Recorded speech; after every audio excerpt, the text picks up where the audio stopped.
আসসালামাইকুম, আমি সাইদ আফ্রিদি আছি আপনাদের সাথে। আমি আজকে আপনাদেরকে দেখাবো জাভাস্ক্রিপ্ট দিয়ে একটি ডিজিটাল ক্লক। তো এই ডিজিটাল ক্লকটি আমরা জাভাস্ক্রিপ্ট দিয়ে বানাবো।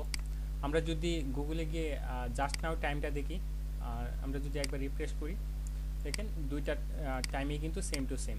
অর্থাৎ আমরা এই ডিজিটাল ক্লকটি জাভাস্ক্রিপ্ট দিয়ে বানাবো এবং সেম টু সেম টাইম। ঠিক আছে, তো আমরা আমাদের এডিটরে চলে যাই।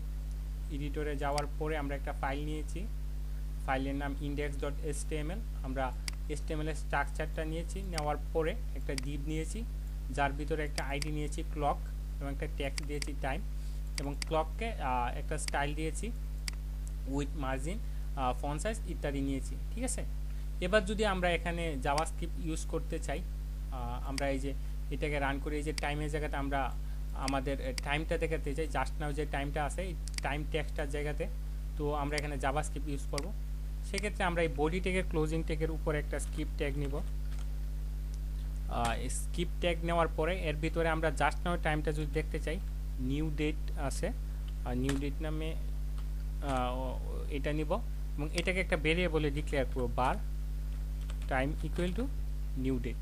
ঠিক আছে, জাস্ট নাও যে টাইমটা কত এটা যদি আমরা আউটপুট হিসেবে কনসোলে দেখতে চাই, console.log টাইম, এটাকে সেভ করে একবার রান করলাম। রান করার পরে ব্রাউজারে গিয়ে রাইট বাটনে ক্লিক করে ইন্সপেক্ট, এবং এই যে এখানে আছে কনসোলে যাওয়ার পরে দেখেন এখানে কিন্তু জাস্ট নাও টাইমটা শো করতেছে, সানডে এপ্রিল 18, 2021 এই যে টাইম।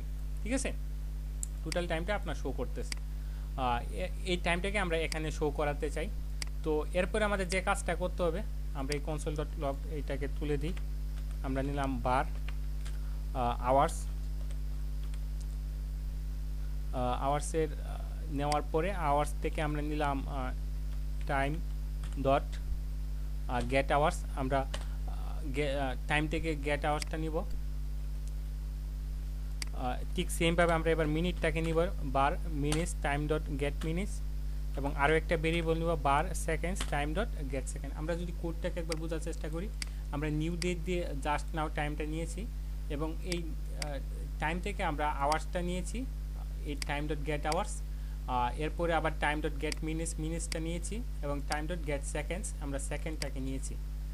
এরপরে আমরা এই যে এখানে একটা আইডি নিয়েছি ক্লক, এখানে আমরা ডিক্লেয়ার করে দিই টাইমটা।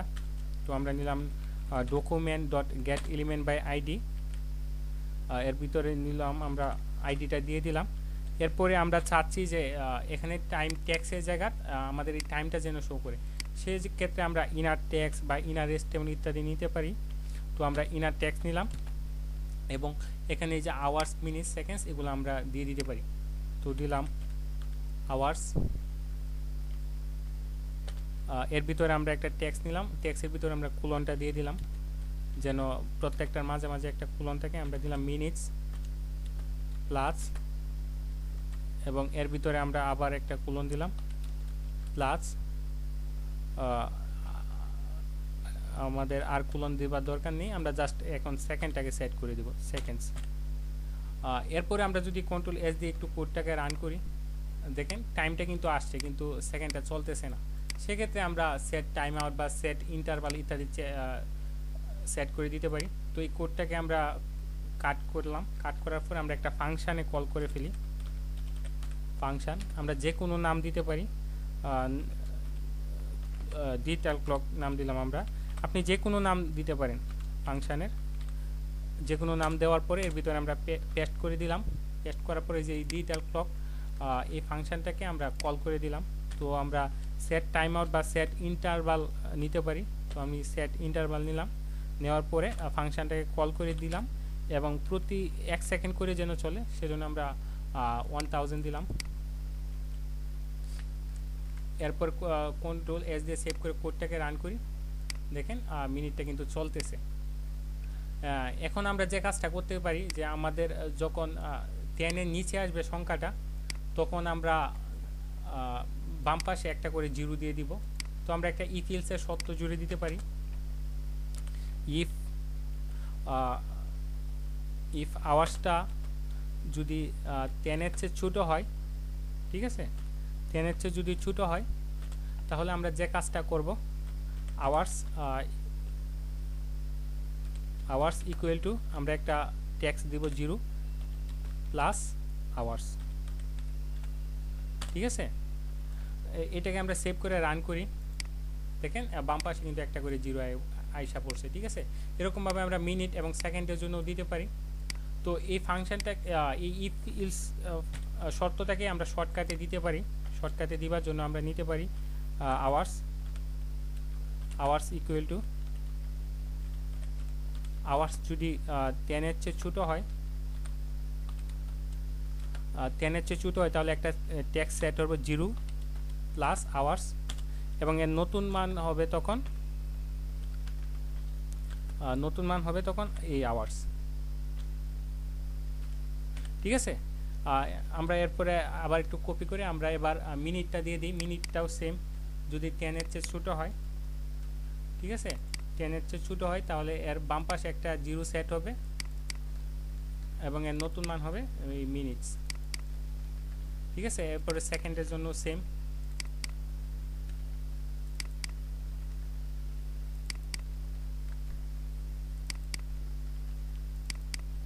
এরপরে আমরা কোডটাকে সেভ করে যদি একবার রান করি, দেখেন দুইটারে কিন্তু সেম।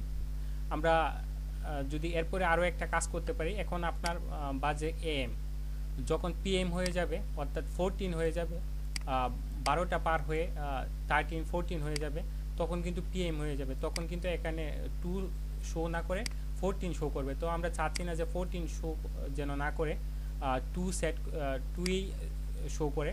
তো সেক্ষেত্রে আমরা আরও একটা ইফের শর্ত জুড়ে দিতে পারি। এটাকে আমরা সরিয়ে দিই। ইফ আওয়ার্স যদি 12 চেয়ে বড় হয়, আমরা এখানে গ্রেটার দেন দিব। আওয়ার্স যদি 12 চেয়ে বড় হয় তাহলে আওয়ার্সের নতুন মান হবে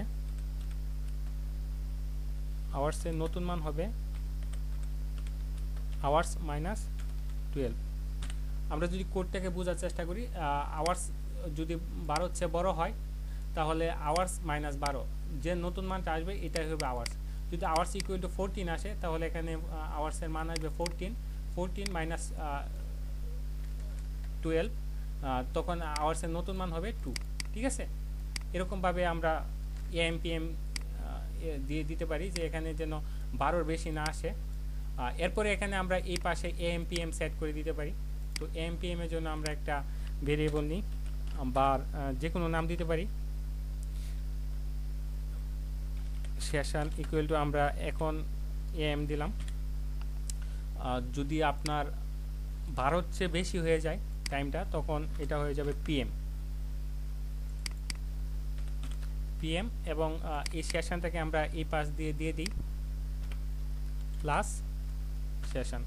এবার যদি আমরা কোডটাকে সেভ করে রান করি, দেখি AM PM কাজ করে কিনা। দেখেন AM PM কিন্তু কাজ করতেছে। ঠিক আছে, আমরা ইচ্ছা করলে এখানে একটা স্পেস দিতে পারি। স্পেস দেওয়া খুব কঠিন কিছু না, আমরা জাস্ট একটা কোটেশন নিব, কোটেশনের ভিতরে একটা স্পেস দিয়ে এবার কোডটাকে সেভ করে রান করব। দেখেন একটা স্পেস কিন্তু এসে গেছে। তো খুব সিম্পলি আমরা কিন্তু একটা ডিজিটাল ক্লক জাভাস্ক্রিপ্ট দিয়ে বানিয়ে ফেলেছি। তো আশা করি বুঝতে পারছেন। অসংখ্য ধন্যবাদ যারা ভিডিওটা দেখছেন।